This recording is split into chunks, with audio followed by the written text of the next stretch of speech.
7 kekurangan atau minus jika unit teman-teman itu settingan supersonic atau sonic.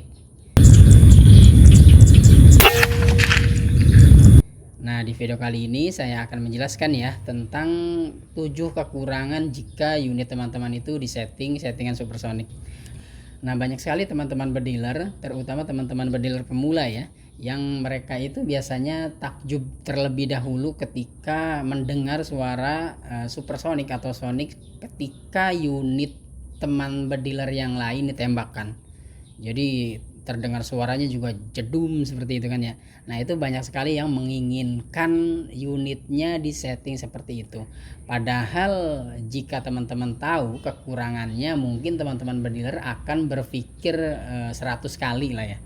Karena ya banyak sekali teman-teman kekurangannya. Nah, untuk kekurangan yang pertama yaitu yang sudah pernah saya jelaskan ya di video kemarin yang tentang bagaimana settingan supersonic, yaitu boros.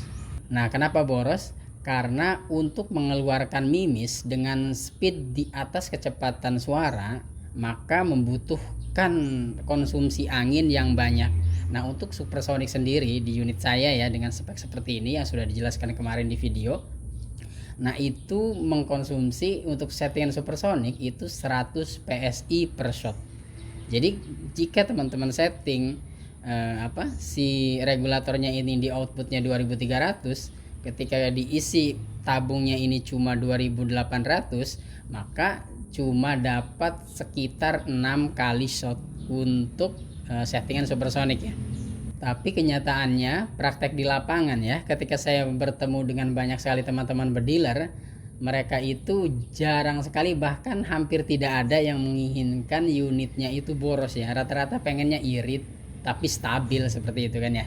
Nah, itu salah satu kekurangan dari settingan supersonic. Jadi teman-teman itu harus terima kalau unitnya itu boros.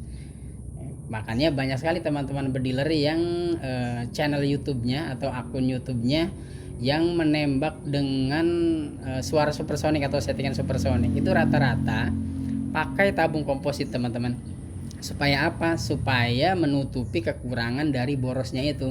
Nah, kalau misalkan tabung Taiwan seperti ini diisi 2800 hanya mendapatkan 6 kali shot atau 6 kali tembakan jika outputnya 2300, maka jika diganti dengan tabung komposit yang tekanannya bisa lebih banyak daripada tabung Taiwan ya, dia akan lebih ya sedikitnya lebih banyak lah jumlah tembakannya seperti itu. Nah, terus untuk mengakali jumlah shot yang lebih banyak, mereka kadang-kadang bawa tabung cadangan atau justru malah bawa scuba ya. Nah, scuba itu kan berat ya dibawa-bawa, apalagi pas hunting seperti itu. Nah, oleh sebab itu juga kenapa banyak sekali teman-teman berdealer yang settingan unitnya supersonic itu tidak pernah memperlihatkan sebelum dan sesudah ditembakkan. Jadi jumlah anginnya itu tidak pernah diperlihatkan. Misalnya seperti ini. Nah, kita akan mengetes suara supersonic di unit saya ya. Kita start di angin sekian seperti itu. Nah, setelah beberapa tembakan, mereka itu jarang memperlihatkan. Nah, ini sesudahnya seperti itu. Karena apa ya? Karena unitnya boros. Nah, itu sebabnya ya mengapa mereka tidak memperlihatkan konsumsi anginnya ya, karena boros itu kan minus ya, masa minus mau diperlihatkan seperti itu. Nah, untuk kekurangan yang kedua, jika unit teman-teman itu settingan supersonic atau sonic, maka akan timbul yang namanya recoil ya. Recoil itu hentakan. Nah, jadi untuk teman-teman berdealer yang settingan unitnya nanti mau dibuat supersonic, maka harus terima jika unitnya itu timbul hentakan ketika ditembakkan. Karena yaitu dengan teman-teman mengejar FPS di atas kecepatan suara yang 1150 ke atas ya, apalagi dengan mimis yang berat, maka nanti akan timbul recoil. Nah, di mana recoil ini untuk sebagian teman-teman berdealer itu tidak nyaman sekali ya, karena ketika kita membidik, bidikan kita sudah pas di tengah, tapi ketika kita tembakan timbul recoil, itu biasanya akan merubah perkenaan seperti itu, dan itu tidak nyaman ya. Nah, untuk recoil sendiri itu timbul salah satunya juga karena grain yang lebih besar. Nah untuk 13 grain saja yang waktu kemarin saya contohkan ya, itu lumayan sekali untuk recoilnya. Nah ketika saya coba ke 14 atau 15 grain supaya dapat settingan supersonic, itu hentakannya lebih besar dari saat saya menggunakan yang 13 grain seperti itu. Jadi recoilnya lumayan besar ya. Nah untuk kekurangan keempat, jika unit teman-teman itu settingan supersonic atau sonic, maka nanti teflon valve-nya akan lebih mudah celong ya, atau akan lebih cepat celong. Nah contohnya seperti ini. Nah timbul ada garisan seperti ini ya, jadi dia menekan seperti itu karena tekanan outputnya itu terlalu besar, jadi si teflon valve itu lebih cenderung cepat celong seperti ini. Nah kenapa saya katakan itu sebagai minus atau kekurangan, karena valve yang celong ketika kita tembakkan seperti itu, otomatis kan valve itu mundur. Nah ketika celong itu kan dia masuk ke dalam lubang port transfer ya, yang untuk transfer ke laras, yang dia transfer ke sini. Nah ketika ada celong di teflon valve, dia akan menutupi beberapa mili lubang port transfer ke depan. Jadi yang seharusnya misalkan pas waktu kita tembakan, valve dihentak oleh hammer, valve ini kan dia mundur, misalkan mundurnya 2 mili. Nah 2 mili itu harusnya jangan ada yang menghalangi dari ruang ledak ke port transfer ke lubang transfer. Itu jangan ada yang menghalangi seperti itu. Nah ketika celong dia kan agak monyong ya, jadi dia agak masuk ke dalam seperti itu untuk teflon valve-nya. Ya anggaplah yang masuk ke dalam itu atau celongnya itu 1 mili.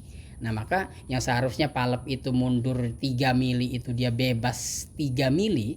Jadi anginnya itu jalannya 3 mili agak luas seperti itu. Nah ketika ada celong, ada agak monyong untuk teflon valve-nya, dia pas waktu mundur benar tetap 3 mili, hanya saja yang jalan 1 mili dia ditutup oleh bagian teflon valve yang monyongnya itu, yang celongnya itu ya. Akhirnya power nanti dia drop seperti itu ya, jadi menghalangi lubang transfer. Apalagi jika teflon valve-nya teman-teman pakai yang model lunak ya. Nah untuk yang teflon saja, yang teflon hitam itu mudah celong. Nah untuk saran saya, jika teman-teman mau settingan supersonic, pakai valve yang lebih keras dari teflon ya, contohnya POM seperti itu. Atau banyak yang teman-teman berdealer juga ya pakai yang Sustapek ya, apalagi outputnya sudah di atas 2300 seperti itu. Nah untuk kekurangan yang kelima, jika unit teman-teman itu settingan supersonic atau sonic, maka nanti ujung piston dari regulator dia akan lebih cepat celong ya. Nah kenapa hal ini bisa saya sebut kekurangan, karena seperti yang teman-teman tahu ya, ujung piston regulator itu salah satu hal yang paling menentukan dari kestabilan regulator ya. Karena ketika ujung regulator itu celong, dia nanti akan naik output atau OP-nya akan naik seperti itu ya. Nah untuk lebih jelasnya videonya sudah pernah saya bahas ya di video ini. Nah ini masalah nanti kenapa piston regulator atau kenapa regulator itu outputnya bisa berbeda-beda seperti itu ya. Salah satunya ya faktornya karena ujung piston regulator seperti itu. Nah ketika ujung piston regulator celong, maka nanti outputnya naik, yang tadinya 2300 naik ke 2400 seperti itu. Nah hal ini nanti akan menyusahkan teman-teman. Karena apa ya, karena nanti ujung pistonnya itu harus teman-teman ganti lagi atau minimal dihaluskan seperti itu. Nah itu kan repot sekali ya, seperti itu.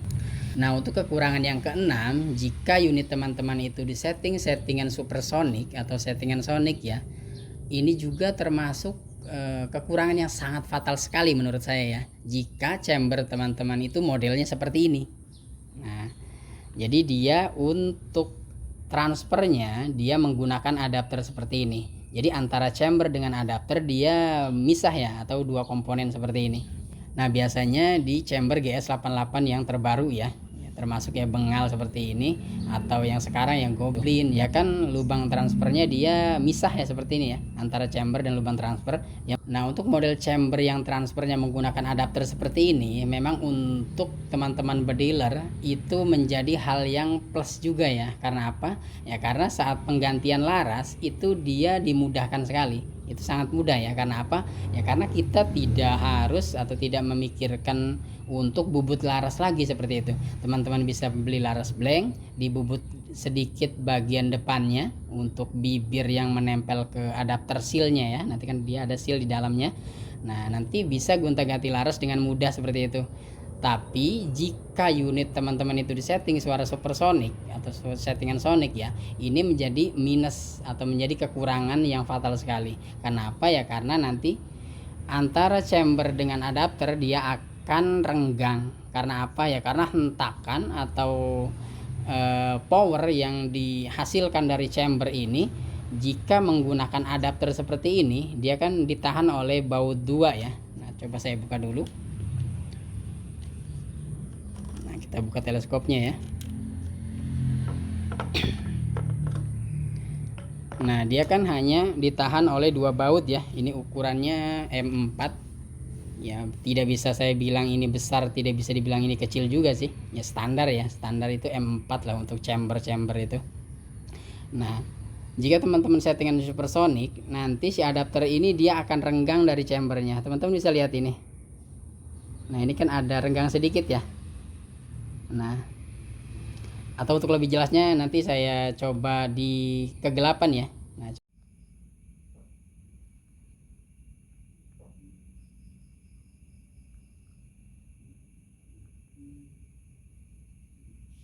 Nah, itu tadi jika dilihat di kegelapan ya. Jadi sangat jelas sekali renggang antara chamber dengan adapter larasnya. Nah, kenapa hal ini bisa terjadi? Ya karena ketika teman-teman ingin mengejar FPS tinggi, apalagi di mimis yang grainnya besar ya, di atas 13 seperti 14, 15, 16, bahkan ya 18 seperti itu. Jika FPS-nya ingin di atas kecepatan suara, maka beban yang diterima oleh transfer, apalagi yang model seperti ini, dia akan besar sekali teman-teman. Jadi ada angin yang harus dimampatkan ketika ingin mendorong mimis. Nah, angin yang mampat tersebut dia akan menghentak ke belakang juga teman-teman. Nah, karena model transfernya seperti ini, maka dia lama kelamaan akan renggang. Nah, mungkin nanti ada sebagian teman-teman bediler yang menyangkal ya, kalau misalkan ya chamber dengan model adapter laras seperti ini, ya pasti dia renggang lah. Yang namanya beda bahan atau beda komponen seperti itu. Nah, di sini saya akan perlihatkan ya. Di sini saya akan buktikan kalau memang settingan supersonic atau sonic itu bisa membuat adapter ini mundur ke belakang. Jadi timbul renggang. Nah, ini akan saya buka ya. Coba akan saya buka. Nah, nanti teman-teman akan lihat ini buktinya. Ntar saya copot dulu ya, saya lepaskan.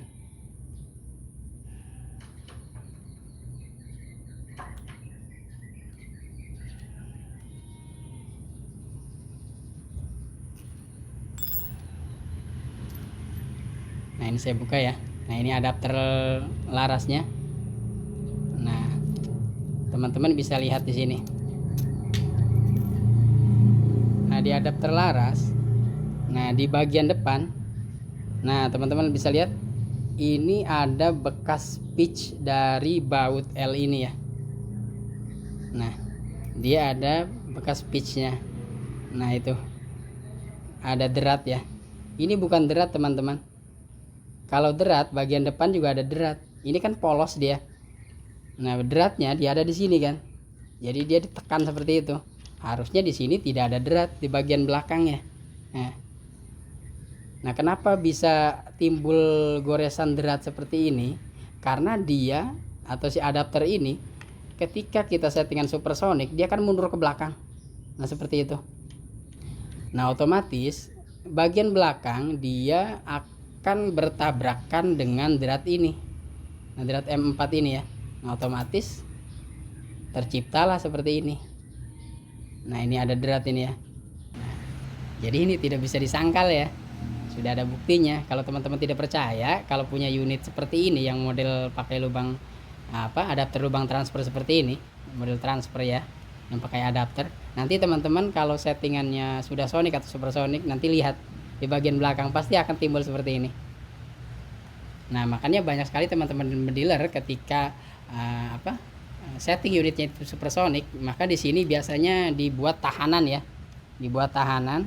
Jadi dibuat T seperti itu di bubut, nanti pasang baut. Nah, seperti itu. Hai, bangun tidur. Nah, dipasang baut. Nah, contohnya seperti ini. Nah, ini kan dia ada baut L ya. Terus ini dibuat T jadi supaya buat tahanan.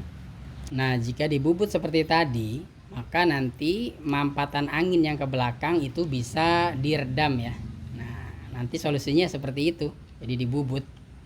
Nah, tapi untuk saran saya untuk teman-teman bediler yang memang mau main speed tinggi, saran saya pakai chamber yang tanpa adapter laras seperti ini. Ya, contohnya chamber yang sekarang itu yang saya rekomendasikan ya untuk main sonic atau supersonic, yaitu Hammer XX itu ya. Jadi Hammer XX itu kan dia untuk chamber dengan adapter larasnya dia kan menyatu. Nah, memang nanti larasnya itu kan dia harus dibubut ya, tapi lebih baik seperti itu karena dia tidak menggunakan model transfer laras seperti ini.